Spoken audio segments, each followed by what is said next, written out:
World Combat Sports. Hello everyone, and thanks for tuning in.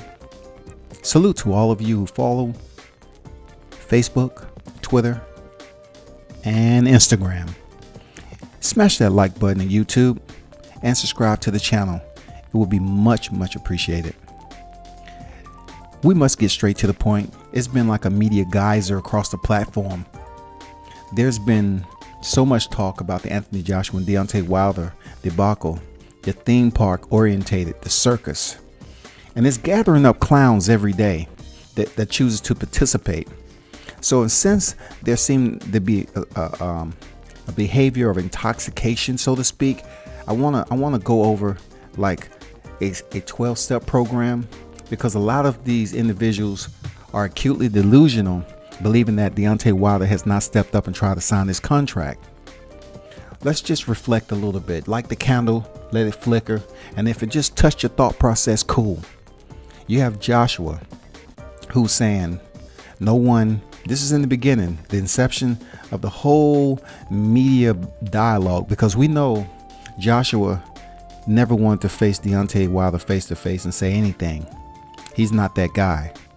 And I'm gonna get back to this. Remember, he's not that guy to communicate with Deontay Wilder face to face. This has all been communicated over the media scrum, and people are having a field day with it. Point blank. It's like, you know, they ran with it. So initially, in the inception of it, Joshua mentioned that no one will make him do anything. He will fight Wilder when he's ready. Granted, we're talking 2018, 2019, 2020. He has a business plan. This is when he was trying to sell to the people. He's this extraordinary business plan, somewhat trying to emulate that of Floyd Mayweather, who, you know, Anthony Joshua doesn't even have the resume, the comparability. He only has a social interaction with a guy, and that in perspective doesn't bring him any closer. And then came the 12.5 million flat fee. And that in itself, like the 12.5 million flat, meaning that Deontay Wilder will not receive any type of residuals, any type of contingents that him himself would benefit from off a bout that has all the making of exceeding 100 million. 100 million. That's the bulk load of it all. But why is this, if you ask yourself, why is this being delegated to Deontay Wilder in such a harsh and disrespectful, distasteful manner? Okay, that was the second one. Then third, you know, Joshua once again, he went in the media and said, okay, I will take 50 million up front. If that's the case, Wilder team, bring me 50 million up front, we'll take the fight. That's basically saying to the American public, this is how he doesn't respect you all, the ones that sitting up here and co-signing on this nonsense. He said it himself out of his mouth in the interview. You bring him 50 million and everything is okay. So what should be the problem? The problem is many of you are still confused and trying to live vicariously through Joshua and not really holding him accountable for the lies that he continued to retread.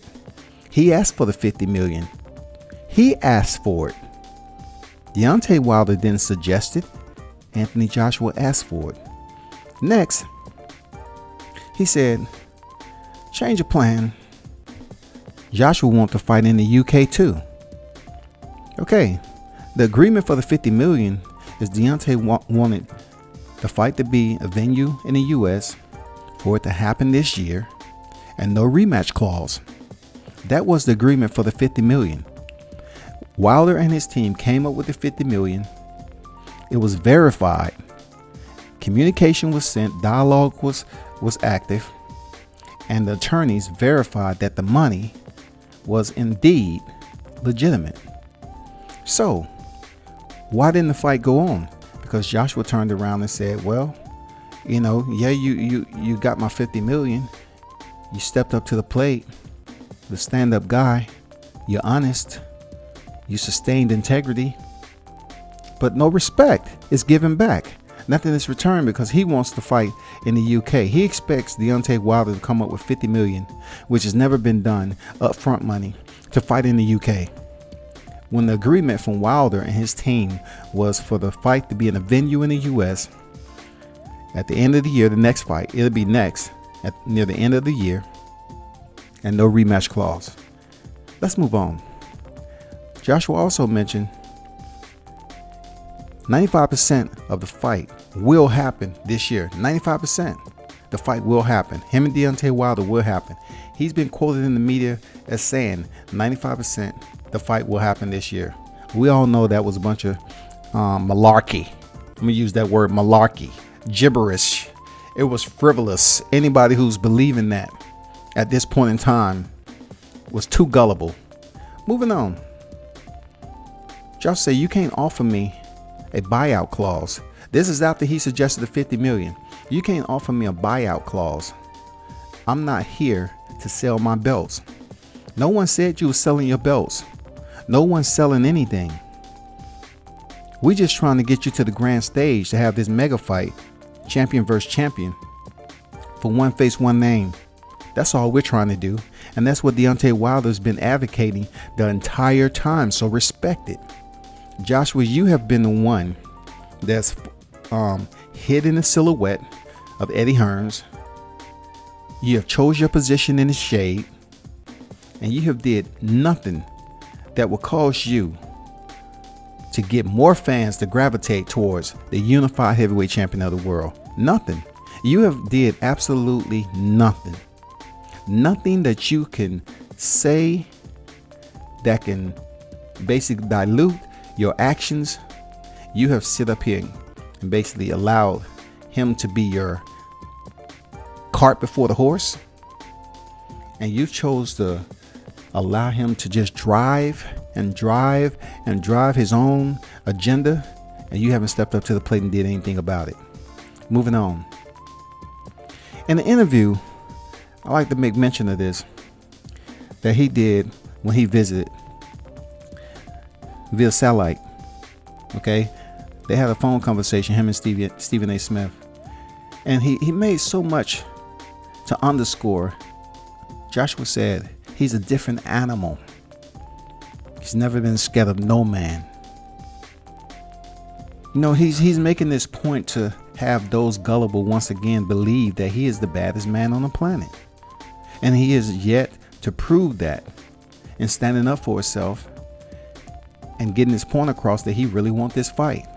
No, he's choosing to once again allow Eddie Hearns to be his talking piece. And what a bad talking piece that is too. Then he mentions he's going to fuck Wilder up real bad.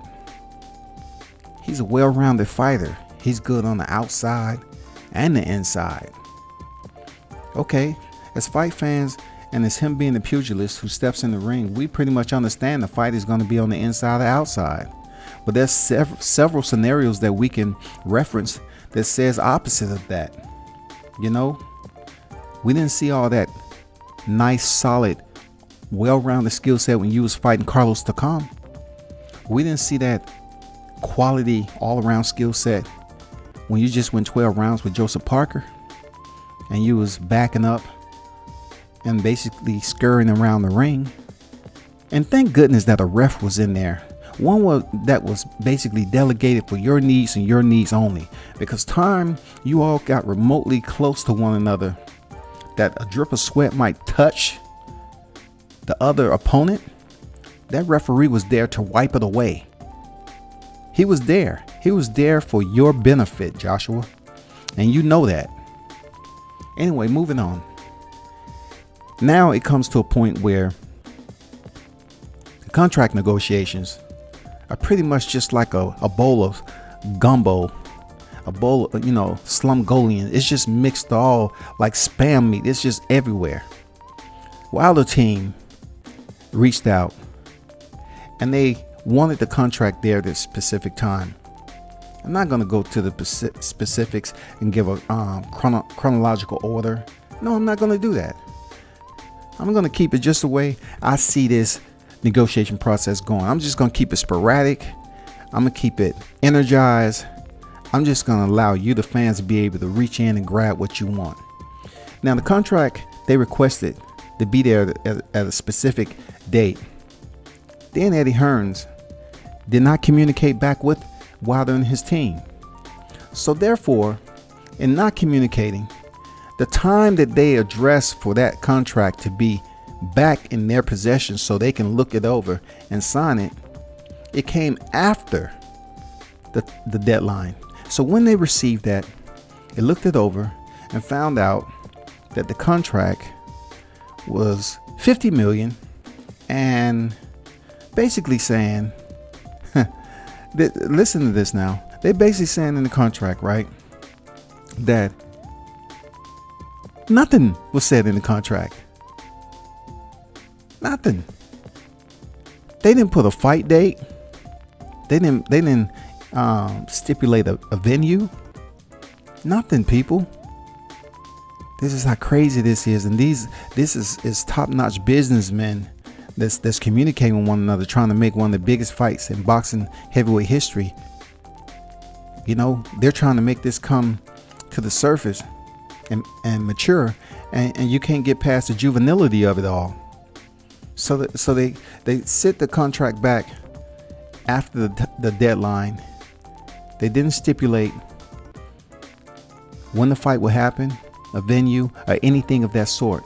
So that's telling me that is highly, you know, when you just get that feeling that it's disingenuous. You know, you look at it as being so serious that people will take it as such, and then you start to see the trend.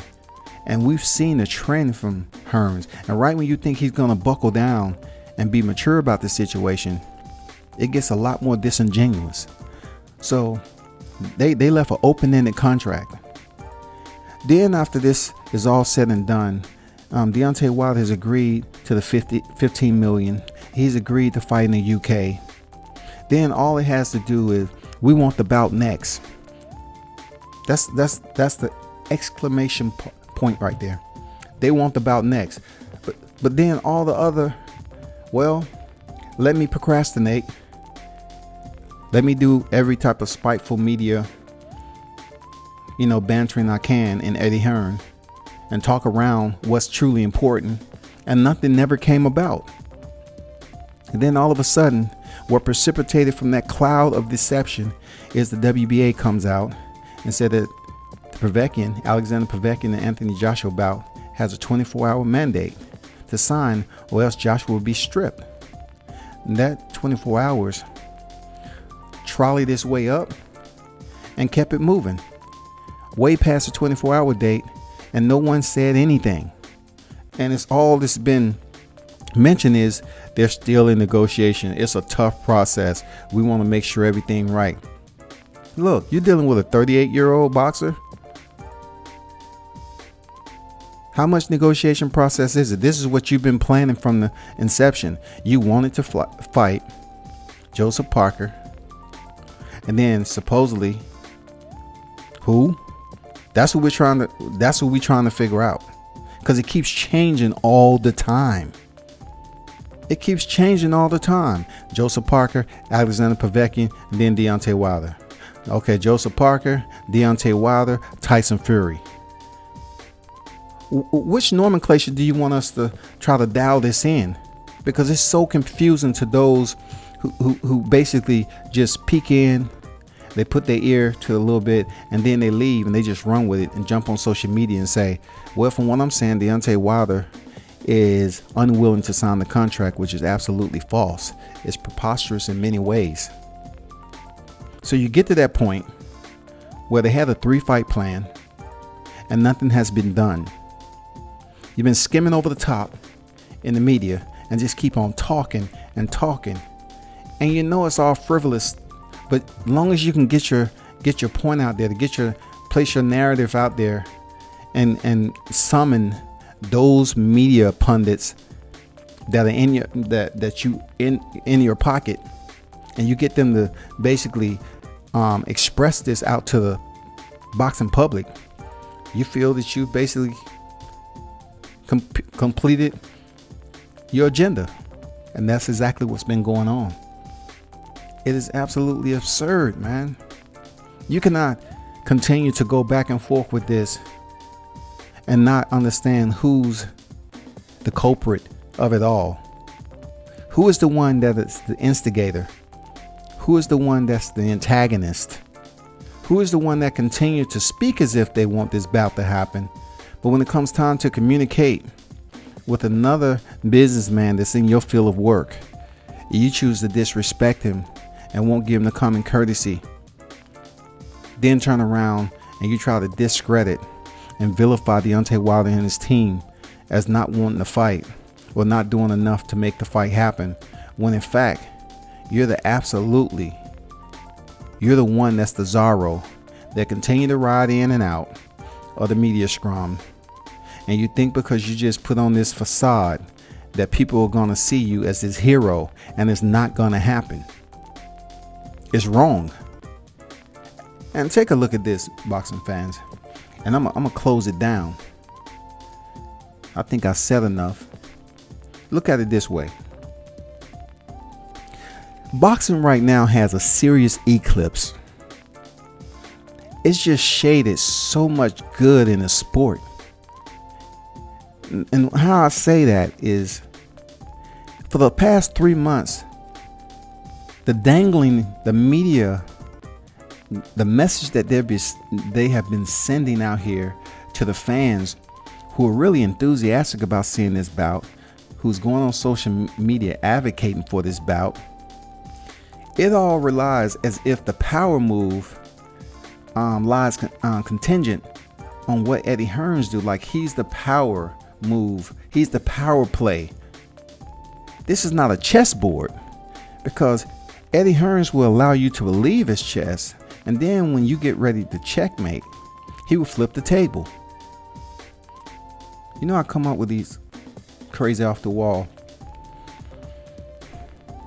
theoretical summations, you know what I'm saying? But really, that's what he does. If you're close to getting checkmate, or is it checkmate, he will flip the table on you. And he's been doing that for the last 3 months. And it's very distasteful to the sport of boxing. It places an eclipse, a shade unlike any other. They're going to be talking about this for years and years. And the only positive thing I can look into something that's so negative is that it's going to be a ruinous type of stagnant layer that lingers over Anthony Joshua's career long after today. And the reason why I say that, when it comes to the Hall of Fame, he doesn't have the credentials yet. You just can't say you fought a Hall of Famer and that's going to put you in the Hall of Famer. Joseph Parker isn't a Hall of Famer. Who have you competed against outside of selling out, being a co-participant in selling out Wembley on that night with Vladimir Klitschko? Who else have you fought? Carlos Takam? He's not a Hall of Famer. Joseph Parker? He's not a Hall of Famer. Who have you fought? You never fought Tyson Fury for the titles because he vacated. Who have you fought? Who do you plan on fighting? Is Alexander Povetkin a Hall of Famer? Where does your resume start to tie in to all the extra work that you're doing? And Eddie Hearns come up with a 2-fight Wembley deal that, you know, Shelly Finkel came up and basically said, this is it. It was a scam from the beginning. They had no intentions of making the fight. He basically mentioned, and give a shout out to the site who basically posted this, you know, first. And it was a very, very informative article. You have to give it up to him. And, you know, it's been floating around. A lot of people have been taking quotes from it and everything. And, you know, when you find a piece like this, you really got to take it for what it is. And that'll be World Boxing News. Very, very informative article that they put out. Salute to them. They basically quoted Shelly Finkel was saying, "We agreed to fight Anthony Joshua in his next fight in the UK for 15 million flat. That is what we agreed to. We agreed to a flat fee, so that's we could fight him next." Finkel exclusively told World Boxing News on Wednesday. This is coming directly to World Boxing News. And then he say, what he is trying to do is what we call in the US is a bait and switch. We have a lot of intelligent people here. Even though when it comes to disagreeing with Eddie Hearns, he's always quick to say he's flattered, but he totally believes that that person that disagreeing with him is deficient in intelligence. He's always talking about intellect, intelligence. Anyway, moving on. He say, Eddie Hearns sent a contract that he had no intention of honoring. He easily could have had September 22nd, 2018, and Wembley as the stadium in the agreement. He chose not to. The fact is, Anthony Joshua chose to fight Povetkian next. That's his choice. So anything he sent us in the non-agreement is gone. Y'all hear that? Anything that was sent in that non-agreement is voided, negated, consummated, absolved, period. All this 12.5, all this 15 million is negated. So you're thinking about showing up in the US and do a public freaking circus act and act like you're signing a contract to put your foot on the gas as if you're the one that's leading the rush to get in the ring. It's not gonna work. I know you think we're ignorant and stupid, but it's not gonna work. He said, the fact is, Anthony Joshua chose to fight Povetkian next. That's his choice. So anything he sent us in that non-agreement is gone. Y'all need to chew that. Chew on it. Like a piece of beef jerky. Take that. I read it 3 times for you. Moving on. On when negotiation could be picked up again, Finkel added, I don't understand his sudden rush to sign the agreement now for April. He has a fight in September against Povetkian. What he's talking about, fight fans, is that the next signing or the next venue scheduled for Wembley, because Joshua wants this venue so bad. It's Joshua that needs to fight in Wembley to bring out his warrior spirit. It's scheduled for April 19. That's 10 months away. Moving on. There's no rush now, so he should concentrate on that, said the New Yorker, that being Shelley Finkel. The reaction from Finkel and Wilder's side should come as no surprise, as the WBC champion already told Hearn and Joshua he wanted a 50-50 deal after retracting his acknowledgement of a $15 million purse. And that is what he's saying about the non-agreement. They never agreed on the $15 million purse. So now that's gone, absolved, and they want a 50-50 split.